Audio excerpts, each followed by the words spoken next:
ಎಲ್ಲರಿಗೂ ನಮಸ್ಕಾರ. ವೃತ್ತಗಳಿಗೆ ಸಂಬಂಧಿಸಿದ ವಿಸ್ತೀರ್ಣಗಳು ಘಟಕದ ಸಮಸ್ಯೆಯೊಂದನ್ನು ಬಿಡಿಸೋಣ. ಸಮಸ್ಯೆಯು ಈ ರೀತಿಯಾಗಿದೆ.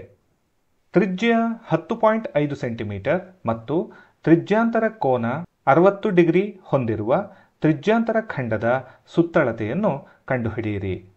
ಮಕ್ಕಳೇ, ಇಲ್ಲಿ ಸಮಸ್ಯೆಯನ್ನು ಹೇಳಿಕೆಯ ರೂಪದಲ್ಲಿ ಕೊಟ್ಟಿದ್ದಾರೆ. ಇದಕ್ಕೆ ಸಂಬಂಧಪಟ್ಟ ಹಾಗೆ ಯಾವುದೇ ಚಿತ್ರವನ್ನು ಕೊಟ್ಟಿಲ್ಲ. ಮೊದಲಿಗೆ ನಾವು ಈ ಒಂದು ಮಾಹಿತಿಯನ್ನು ಓದ್ಕೊಂಡು ಅದಕ್ಕೆ ತಕ್ಕಂತೆ ಚಿತ್ರವನ್ನು ಹಾಕ್ಕೊಳ್ಬೇಕಾಗತ್ತೆ.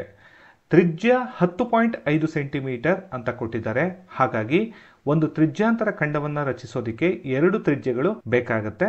ಅದರಲ್ಲಿ ತ್ರಿಜ್ಯದ ಉದ್ದ 10.5 ಸೆಂಟಿಮೀಟರ್ ಆಗಿರುತ್ತೆ. ಜೊತೆಗೆ ತ್ರಿಜ್ಯಾಂತರ ಖಂಡ ರಚನೆ ಆಗಬೇಕಾದ್ರೆ ಈ 2 ತ್ರಿಜ್ಯಗಳ ನಡುವೆ ಒಂದಷ್ಟು ಕೋನದ ಅಳತೆ ಇರಬೇಕಾಗುತ್ತೆ.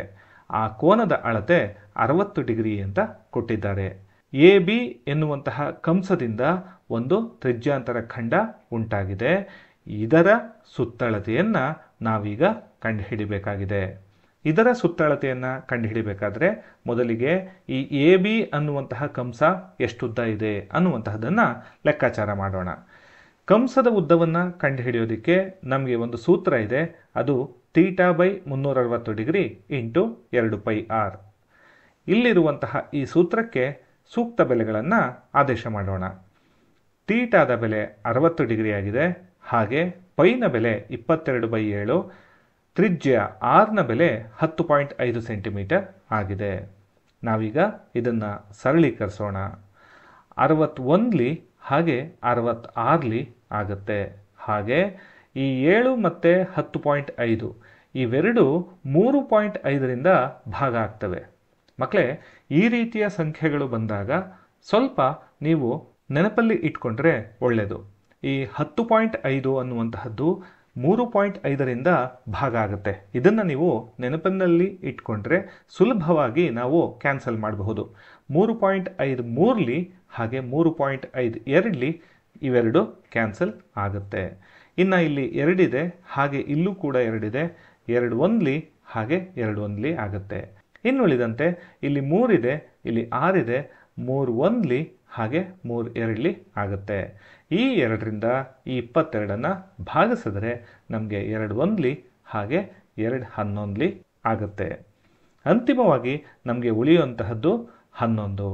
ಅಲ್ಲಿಗೆ ನಾವು ಕಂಡುಹಿಡಿಬೇಕಾದ ಈ AB ಅನ್ನುವಂತಹ ಕಂಸದ ಉದ್ದ 11 ಸೆಂಟಿಮೀಟರ್ ಆಯಿತು.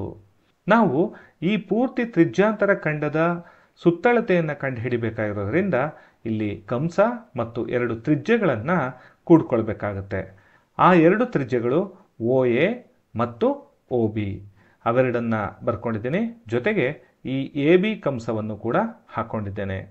OA ಮತ್ತು OBಗಳ ಬೆಲೆ ನಮಗೆ ಗೊತ್ತು, ಅದು 10.5 ಸೆಂಟಿಮೀಟರ್ ಆಗಿದೆ. ಅದನ್ನು ಇಲ್ಲಿಗೆ ಆದೇಶ ಮಾಡಿದ್ದೇನೆ.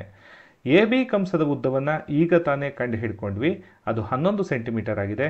ಅದನ್ನು ಕೂಡ ಇಲ್ಲಿ ಬರ್ಕೊಂಡ್ವಿ. ನಂತರ 10.5 + 10.5 21 ಆಗುತ್ತೆ. 21ಕ್ಕೆ 11ನ್ನು ಕೂಡಿದ್ರೆ 32 ಸೆಂಟಿಮೀಟರ್ ಆಗುತ್ತೆ. ಅಂತಿಮವಾಗಿ ನಾವು ಇಲ್ಲಿರುವಂತಹ ಈ ತ್ರಿಜ್ಯಾಂತರ ಖಂಡದ ಸುತ್ತಳತೆಯನ್ನು ಕಂಡುಹಿಡಿದಿದ್ದೇವೆ. ಮಕ್ಕಳೇ, ಈ ರೀತಿಯಾಗಿ ಈ ಸಮಸ್ಯೆಯನ್ನು ಬಿಡಿಸಬಹುದಾಗಿದೆ. ಈ ಸಮಸ್ಯೆ ನಿಮಗೆ ಅರ್ಥವಾಗಿದೆ ಅಂತ ಭಾವಿಸ್ತೇನೆ. ಧನ್ಯವಾದಗಳು.